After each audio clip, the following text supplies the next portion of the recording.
మొన్నటి గెలుపులో కీలక పాత్ర పోషించింది. అలాంటిది ఏం లేదు, పెద్దరికంగా ఇస్తే విలువ ఇవ్వాలి. కానీ వాళ్ళు వాళ్ళ నెత్తిన ఇంకొకళ్ళ నాయకులు ఇప్పుడు ఇవ్వట్లేదు కదా. తర్వాత మోడీ అమిత్ షా వచ్చాక ఎన్డీఏ కన్వీనర్ లేరు, అట్లాంటి కాన్సెప్టే తీసేసారు. ఈవెన్ మీరు చూడండి, ఎన్డీఏ కూటమి కూడా ఇప్పుడు అదే కదా గొడవ, మాకు నాయకత్వం అప్పచెప్పండి అంటున్నారు. వాళ్ళు ఒప్పుకోవట్లేదు అట్లా.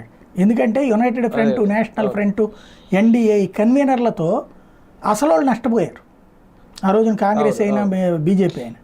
అందుకని ఇప్పుడు ఎవరికి ఇవ్వట్లేదు. ఇంకొకళ్ళకి ఇంకోటి ఏంటంటే, చంద్రబాబు గారికి ఇదివరకటి ఉన్నటువంటి పలుకుబడి లేదు ఇప్పుడు. ఇప్పుడు ఇదివరకైతే మమతతో మాట్లాడేసి వచ్చేయని చెప్పడము, లేకపోతే నేషనల్ కాన్ఫరెన్స్తో మాట్లాడి వచ్చాడు.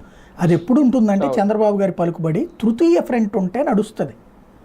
అప్పుడు అటు అధికారంలో ఉన్నోడికి సీట్లు తగ్గితే చంద్రబాబును మాట్లాడుకుంటే, చంద్రబాబు ఈ ఫ్రంట్లో ఉన్న వాళ్ళనే కదా చీల్చుకెళ్ళింది, అటుకి ఫ్రంట్లో ఉన్న వాళ్ళనే చీల్చుకెళ్ళి ఎన్డీఏతో కలిపాడు ఆయన.